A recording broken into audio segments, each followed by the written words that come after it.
시청자 여러분 안녕하십니까? 출발 성공 투자 후반부로 이어가겠습니다. 진행의 어이재입니다. 네, 진행의 전채린입니다. 먼저 원샷 통해서 글로벌 증시 마감 상황부터 확인해 보도록 하겠습니다. 간밤 뉴욕 증시는 3대 지수가 혼조로 거래를 마치는 모습이었습니다. 다우 지수가 0.16% 오르면서 장중 그리고 종가 기준 사상 최고치를 경신하는 움직임이 나타났고요. 그랬던 반면에 간밤에는 기술주를 중심으로 투매 현상이 나타나고 일부 블루칩 우량주들이 오르는 이 로테이션 트레이드가 포착되기도 했습니다. 이에 따라서 나스닥 지수가 0.9%의 하락세를 가리키기도 했고요. 지금 이렇게 시장이 좀 내렸던 이유에 대해서 월말 월초 지표에 대한 경계심과 함께 엔비디아의 실적 발표, 우리 시간으로 이번 주 목요일 예정이 되어 있는데요. 이에 대한 경계감이 자리하고 있다라는 분석이 나오고 있습니다. 엔비디아의 주가 최근 5거래일 동안 올랐다 내렸다 등락을 계속해서 거듭하고 있는데 간밤에는 2.3%의 하락세를 가리켰고요. 테슬라의 경우에도 3.2% 내렸습니다. 이슈 자세하게 잠시 후에 살펴보도록 하겠고요. 그 밖에 특징적인 움직임, 간밤 국제 유가 두 가지 벤치마크 모두 3% 안팎의 급등세를 나타냈습니다. 중동 지역의 긴장감이 고조됨과 더불어서 리비아의 생산 중단 우려감을 받아갔습니다. 이 리비아의 동부 정부가 모든 유전을 폐쇄하겠다, 생산과 수출, 추가 공지가 있기 전까지는 전면적으로 중단하겠다라고 얘기를 했죠. 찾아보니까 작년 기준으로 리비아에서 생산되는 원유의 비중이 전 세계를 기준으로 봤을 때 3.9%에 달하더라고요. 아주 높지는 않는데 그렇다고 해서 이것이 쉽게 대체될 수 있는 비중이 아니기 때문에 만약에 대체되지 않는다면 글로벌 원유 시장이 아주 커다란 차질을 불러일으킬 수 있다. 이런 이 에너지 기관들의 평가들이 나오고 있습니다. 이에 따라서 국제 유가가 오름세를 나타냈고요. 관련 주들의 주가 역시도 상승 마감했습니다. 가장 특징적으로 하락했던 종목을 꼽아보자면 미증시에 상장된 이 테무의 모회사죠. 핀두어더 ADR이 되겠는데 최근에 중국 경기 침체 여파로 실업률이 높아지면서 사람들이 소비를 줄이고 있다고 합니다. 이에 따라서 매출이 미스를 기록했고요. 당분간 매출 성장 압박이 지속될 거라는 사측의 설명까지 덧대지면서 주가가 30% 가까운 내림세를 그렸습니다. 우리 장 민감도가 높은 반도체 소식들 조금 더 자세하게 정리를 해볼 텐데요. 이 반도체 테마 전반적으로 이렇게 붉은색을 띠고 있고 이쪽에 위치한 반도체주들의 분위기 역시도 좋지는 못했습니다. 이렇게 반도체주들의 투심을 흔들었던 한 가지 요인은 테슬라 실적 발표에 대한 경계감이 있는데요. 이 옵션 분석 업체 오라츠에 따르면 테슬라에 대한 implied volatility, 그러니까 내재 변동률을 기준으로 산출을 했더니 실적 발표 다음 날 한 10% 정도의 등락률이 나올 수 있겠다. 이런 분석이 나오고 있습니다. 평균적으로 그동안 나타났던 8%의 상승률보다도 더 높은 변동 가능성이 제시되고 있는 건데 이것이 위로 솟아주면 좋겠지만 문제는 밑으로 10%의 하락이 나타날 수도 있겠다라는 겁니다. 이에 대한 경계감이 간밤 반도체주들의 발목을 잡은 것으로 보이고요. 마이크론, 리드엠 측에서 목표가 하향이 있었습니다. 비트 출하량이 이번 분기에 보합 수준을 나타낼 거란 전망, 앞으로의 컨센서스에 부정적으로 작용할 것이라는 예상들이 있었고요. 그리고 한 가지 특징적인 움직임은 이쪽의 컴퓨터 하드웨어 테마 내에서 슈퍼 마이크로 컴퓨터의 주가가 아주 큰 약세를 기록했다라는 건데요.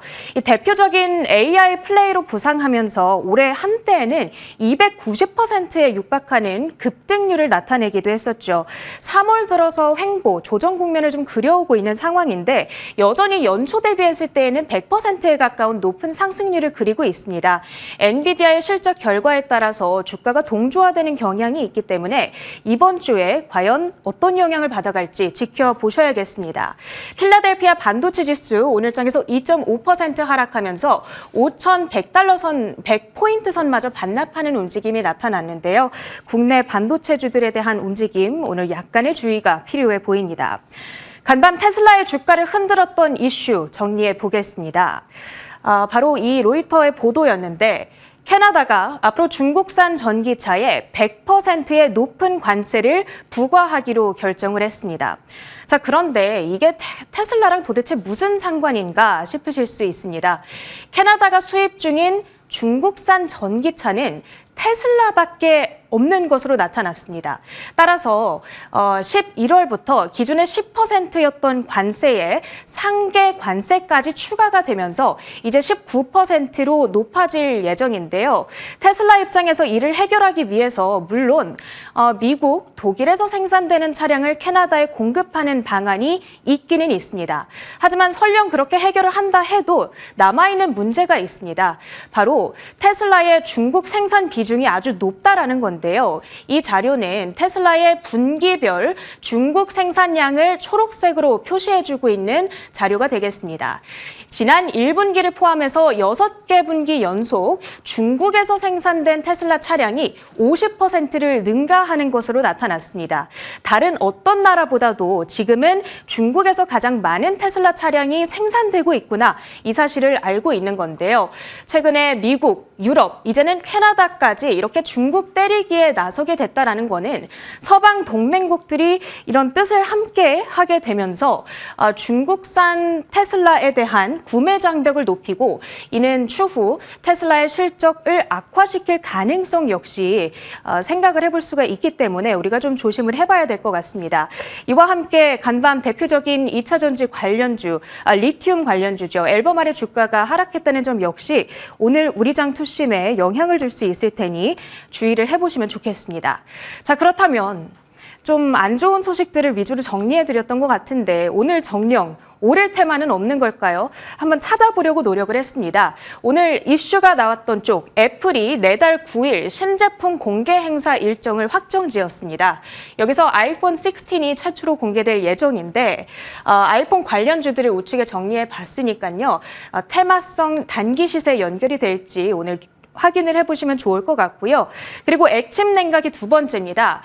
엔비디아의 블랙웰에서는 기존의 공랭식이 아니라 이제 수랭식의, 즉 액체 냉각 방식의 이 냉각 시스템이 도입될 것이다라는 보도가 전해졌습니다. 액침 냉각 대표적인 관련주들 역시나 정리를 해봤고요. 그 밖에도 중동 리스크 그리고 엑손 모빌이 2050년까지 석유 수요가 현재 수준과 비슷하거나 오히려 늘어날 거다라고 얘기를 했습니다. 이에 따라서 유가 관련주들 그리고 계속되는 중동 리스크에 따라서 영향을 받아갈 만한 방산 관련주들까지 체크를 함께 해보시면 좋겠습니다. 자, 이렇게 뉴욕 파트 브리핑 마쳐보고요. 오늘 우리 증시 아쉽게도 어제 상승세를 나타내주지 못했는데 오늘은 좀 경계감이 짙어지네요. 미국장이 오를 때에는 더 디커플링이 되는 것 같고 내릴 때는 또 커플링이 돼서 참 야속하다라는 생각을 해봅니다. 간밤에 기술주나 2차 전지가 밀려서 여기에 또 동조화될 가능성이 높습니다. 체린 앵커가 방금 전해주셨는데요. 정말 그 안에서 주목해볼 만한 긍정적인 포인트도 없는지 같이 또 여기에 더 포커스 맞춰보도록 하죠. 어제 우리 시장 마무리부터 체크해보겠습니다.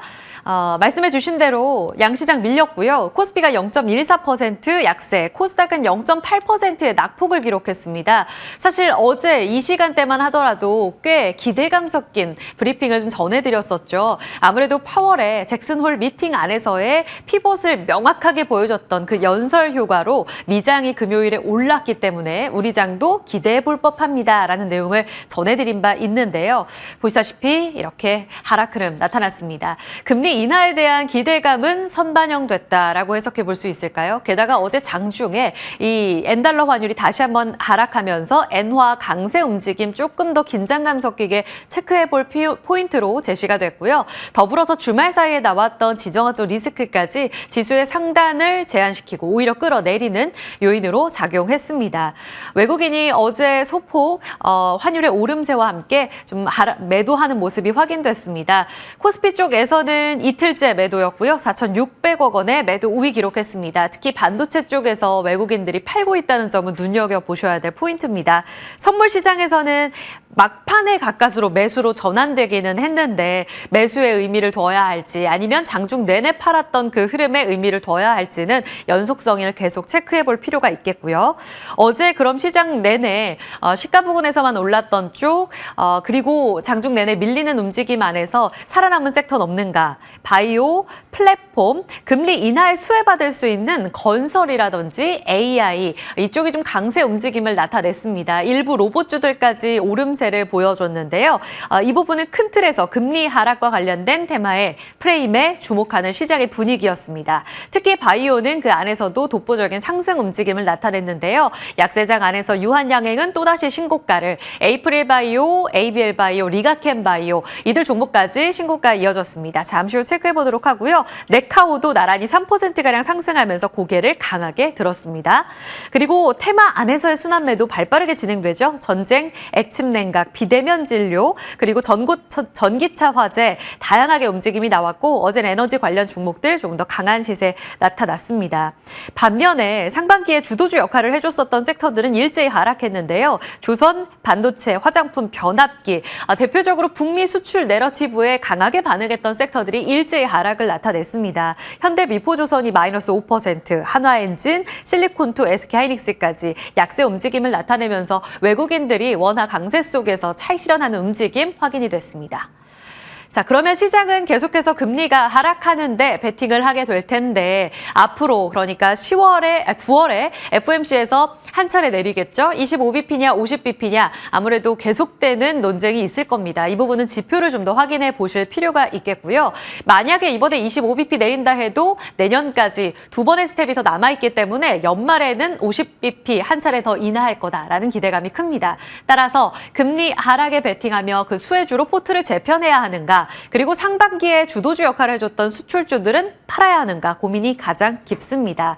어제 금리 하락 수혜주입니다라고 전해드렸던 표에서 세 가지 템만 더 추가했습니다. 어제 제가 놓친 부분 로봇, 항공, 유틸리티 정유, 철강입니다. 어제 움직였던 섹터들까지 보완해서 넣어드렸는데요. 아마도 연말까지 좀 더 길게 된다면 내년 초반까지 이 관련 종목들 안에서의 순환매가 이어지지 않을까 증권가의 시각입니다. 게다가 어제 더 반응했던 쪽으로는 빨간색으로 표시를 해놨는데요. 오늘은 쉬었던 쪽이 반응하게 될지 아니면 어제 강했었던 첫 번째 피벗에 반응했던 섹터들로 더 몰려가게 될지 흐름은 체크가 필요할 겁니다. 여기에서 특히나 어제 항공 쪽으로는 달러 약세 움직임에 더 반응하는 모습이었는데요. 그러니까 워낙 강세 쪽으로 베팅하게 되면 늘상 움직였던 섹터들이 앞으로도 강할 거라는 기대감이 큽니다. 물론 간밤에 국제 유가가 좀 올랐고 여기에 따라서 항공주가 오늘 차익 실현을 좀 보여줄 수는 있을 겁니다. 하지만 이 흐름 자체 추이를 좀 지켜보실 때 항공, 정유, 전력, 철강 이들의 움직임까지 플러스로 더 기대해 볼 수가 있겠습니다. 왜냐하면 이전에는 이들 섹터들 안에서 순환매가 먼저 나왔었거든요. 못 갔던 쪽 안에서의 순환매를 기대해 본다면 이들 섹터까지 눈여겨보시기 바랍니다. 표로 정리해드렸고요. 이 구역의 주도주 제약바이오. 지금 빠른 복원력을 보이는 바이오가 유독 강한 이유에 대해서 매번 당잠사 때 전해드리고 있습니다. 매크로. 큰 틀에서 본다면 이제 금리가 내려가는 추세 안에서 R&D 조달 비용 때문에 부담을 많이 겪었었던 바이오 종목들이 이제 대표적으로 수혜를 볼 거다라는 기대감이고요. 게다가 이번 2분기 어닝 시즌 때 삼성 바이오로직스 대장주가 제대로 보여줬습니다. 우리 실적도 괜찮다. 물론 4공장 좀 앞당겨서 재가동이 되면서 실적이 또 좋았던 거긴 한데 하반기에도 좋을 거야라는 전망 속에 종근당, 대웅제약, SK바이오팜 이들 종목들 중심으로 호실적 나온 종목들이 신고가를 달리는 모습이었고요. 전체적인 내러티브도 좋습니다. 개별 신약 모멘텀을 갖고 있는 쪽으로 기술 이전 모멘텀이라든지 임상 추진된다라는 내용에 확실히 반응을 하는 모습, 투심이 좋아지고 있구나라는 걸 확인합니다. 특히 지난주에 있었던 유한양행의 렉나자 미국 FDA 승인을 받은 것이 가장 단초가 됐다는 점, 그날은 윗골이 달리면서 세론, 아쉬워, 한국바이오 힘든데 라는 움직임을 보였다가 다시 힘내주고 있는 유한양행의 신고가 가 이를 방증합니다.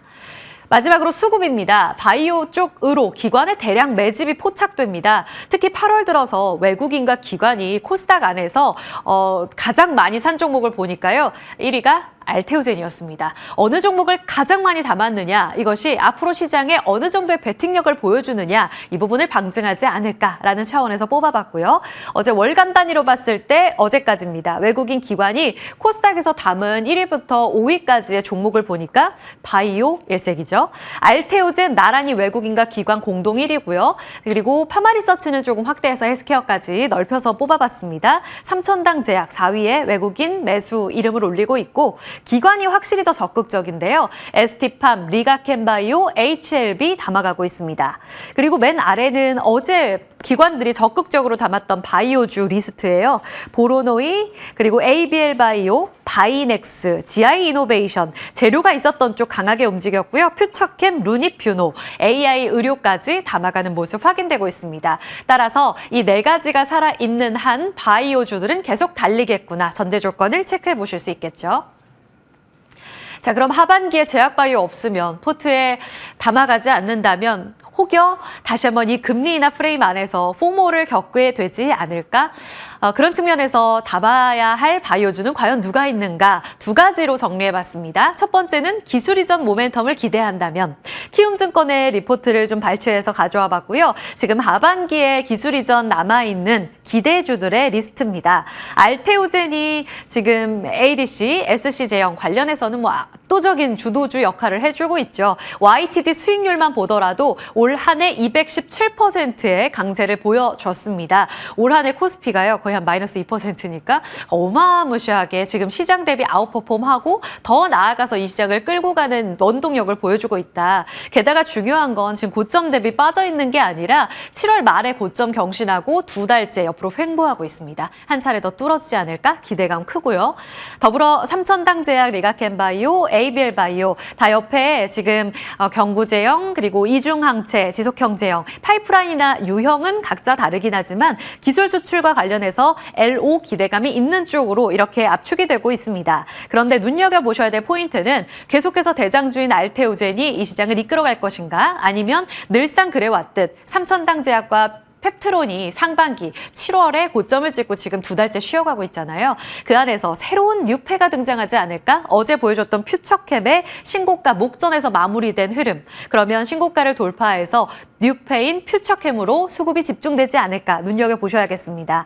지금 전립선 암 바이오 의약품인 FC705 10월에 유럽 핵의학회가 열리게 되는데요. 여기에서 아마 임상 결과를 구두로 발표한다고 합니다. 이 모멘텀이 자리한 것으로 보이는데 이벤트 10월까지 남아있죠. 이 두 가지를 체크해 보셔야겠습니다. 신고가에 계속해서 베팅하는 알테오젠의 강세에 올라탈 것인가, 퓨처캠의 신고가에 도전할 것인가. 개장 중계 정리해 드릴게요. 더불어서 두 번째 아이디어는요. 바로 실적. 그러니까 모멘텀과 함께 시장 변동성 속에서도 조금은 안전한 쪽을 보고 계시다면 아마 실적 바이오 종목들이 눈에 들어오실 겁니다. 이미 대형 제약사들, 녹십자, 대웅제약, 종근당 강한 움직임을 나타내면서 실적과 함께 올라갔거든요. 여기서 못 간 쪽이 어딘가 눈여겨봤더니 셀트리온이 남아 있습니다. 전통 제약사 SK바이오팜, 녹십자, 유한양의 다신고가예요. 그런데 셀트리온 지금 차트를 보시죠. 지금 어제 20만 5천 원으로 거래를 마쳤는데요. 바로 7월 직고점이죠. 직전 고점 21만 1천 원 아직 돌파를 못하고 있습니다. 더불어 더 큰 산이 연초의 가격대 24만 1천 원으로 남아 있는데요. 물론 이때는 합병 기대감까지 자리하고 있기 때문에 이 부분을 넘어야 할 산이 과연 진펜트라 모멘텀으로 가능할 것인가. 이 부분은 눈여겨봐야겠죠. 하지만 자리하고 있는 모멘텀은 여전히 증권가에서 호평 중심으로 좋습니다. 진펜트라가 가장 핵심이 될 거고요. 2025년 이익 성장기 도래하기 때문에 25년에 미국 중심으로 매출 찍히게 되면 재평가 이루어질 수 있다라는 게 핵심입니다. 증권가에서 지금 TP를 24만 원에서 27만 원까지 보고 있습니다. 어제 종가 기준 30%의 업사이드가 남아있는 이 구간.